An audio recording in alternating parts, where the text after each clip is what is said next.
해외에서 명상 지도자로 계신 분이 문의해 오셨습니다. 수행의 정도가 높은 분이셨는데 해외 명상 지도자들을 찾아다니며 집중 수행을 다니기도 하셨습니다. 집중 수행 중 한 번은 밝고 환한 빛의 터널 속으로 온몸이 녹아들어가는 체험을 하신 적이 있다고 하셨습니다. 온몸의 세포 구석구석 빛이 스며들면서 모든 에너지가 우주 삼라만상으로 퍼져나가는 것 같은 느낌이었는데 말로는 표현하기 힘든 심오한 희열 같은 것을 느꼈다고 하셨습니다. 수행을 끝내고 다시 일상으로 돌아와 그때 느꼈던 빛의 희열을 다시 느껴보고자 더욱 명상 수행에 매진하게 되었다고 합니다. 그러나 애를 쓰면 쓸수록 온몸이 마치 딱딱하고 굳어버린 고목나무를 억지로 구부리는 것처럼 고통스럽게 느껴졌고 그 때문에 거의 2년이 넘게 엄청난 슬럼프가 왔고 명상 수행 자체에 대한 회의감과 두려움도 심하게 들었다고 하셨습니다. 2년의 시간이 지나 생각으로는 몸의 고통과 불쾌함을 받아들이고 있다고 여기면서도 실제로는 고통과 불쾌한 감정에 온전히 열려있지 못한 자기 자신을 발견하게 되었고 이를 통해 아무리 과거의 수행 경험이 멋지다 해도 그 기쁨을 염두에 두고 수행에 임하는 것이 진정한 수행의 목적이 될 수는 없다는 것을 깊이 깨달았다고 하셨습니다. 하지만 여전히 마음 한구석에 수행 중 마주했던 빛의 현상에 관해 명쾌하게 풀리지 않는 의문점이 남아있었던 터에 우주성가의 수행 과정 내용을 접하게 되었다고 하셨습니다. 이에 대해 우주심 대선사께서 상담하신 답변 내용을 간략히 정리해봅니다. 살아가면서 영적인 빛을 체험하는 것은 꼭 수행이 아니어도 일상생활에서 충분히 일어날 수 있고 또 꽤 많은 사람들이 이미 경험하고 있습니다. 맑고 순수한 영혼을 지닌 어린 아이들이 성당이나 교회, 사찰 등에서 빛을 보고 반응하기도 하고 무속적인 기운이나 영적인 에너지를 유독 강하게 타고난 사람들도 영적인 빛이나 환상을 종종 체험합니다. 하지만 대부분의 경우 빛이 보이는 현상에만 마음을 두고 빛이 그 순간에 보여진 이유, 즉 빛이 나에게 전하려는 메시지를 탐구하는 법을 잘 알지 못하기 때문에 빛을 보는 현상은 살면서 일시적으로 겪는 신비한 이벤트 같은 정도로만 끝이 나곤 합니다. 명상 수행 중 밝고 환한 빛을 마주하게 되었다면 반드시 이유가 있습니다. 단순히 손바채를 활성화시켜 영적인 빛을 한 번이라도 경험해 보려는 것은 매우 낮은 차원입니다. 손바채가 활성화할 때 빛이 나에게 전하고자 하는 메시지를 탐구함으로써 우리는 수행의 참된 목적에 따라 자기 자신의 존재 이유를 깊이 깨닫게 됩니다.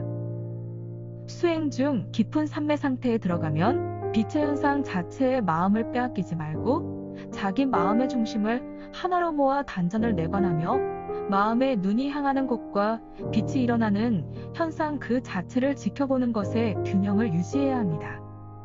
마음으로 빛이 전하는 메시지를 분명히 이해할 수 있다면 내면의 빛은 눈을 감고 있어도 뜨고 있어도 언제나 밝게 같은 자리에 머물게 됩니다.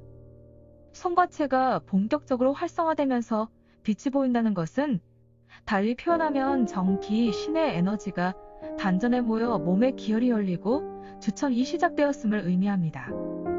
이때 무엇보다 주의해야 할 점은 무아의 상태를 유지해 나가야 한다는 점입니다. 무엇을 반드시 해야겠다는 모든 의지와 마음을 비워버리고 오로지 밝고 청정한 마음 상태로 빛 에너지를 받아들입니다. 마음을 비울수록 빛은 더욱 밝고 뚜렷해지고 빛이 전하는 메시지는 더욱 명료하게 다가옵니다.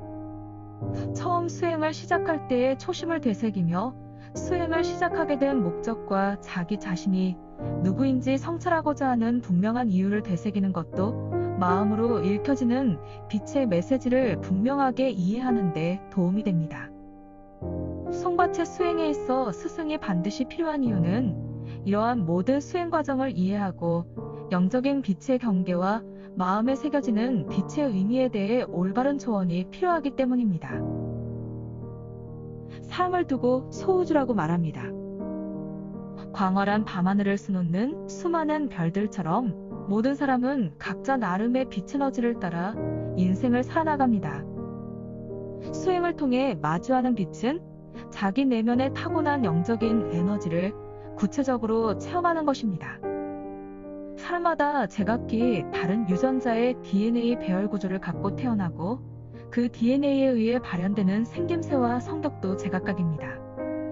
영혼의 문 송과체가 열리면서 빛으로 전해지는 메시지 역시 모두 제각각입니다.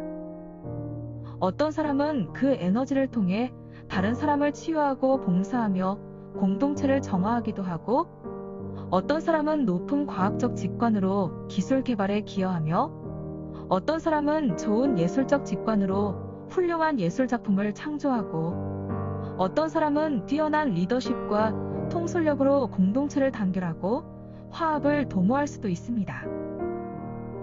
빛은 어디에나 존재합니다. 또한 빛은 우주 만물이 그 자체로 존재할 수 있게 하는 근원입니다. 수행을 통해 만나는 내면의 빛은 전생, 현생, 이생의 관계를 모두 초월하여 지금의 나를 존재하게 하는 모든 에너지의 근원입니다. 몸과 마음의 성품을 닦아 내면의 밝은 빛이 전하는 메시지를 마음으로 읽어나가며 우리는 존재 그 자체의 진실한 자기 자신을 마주하기 시작합니다. 손바치를 두고 마음의 눈이라고 말합니다. 마음을 통해 우리는 우주의 모든 만물과 연결되고 자기 마음에서 오는 명료한 진실을 따라 타고난 능력을 아낌없이 발휘합니다. 물질과 정신의 여러 현상에 대해 집착하지 말고 미혹되지 말라. 얻으려 애쓰지 말고 잃을까 염려하지 않으면 그야말로 진정한 구도자라 부른다. 나는 스스로를 확실한 나라고 여기지만 확실한 나라는 것은 존재하지 않음을 생각하라. 그러므로 마땅히 나를 없애야 하니 그렇게 다스리면 어진 사람들이라. 청정한 행동으로 살아가며 좋은 스승과 친구를 사귀어라. 지혜로운 사람은 다른 사람을 괴로움을 건너 즐거운 세상에 가게 한다.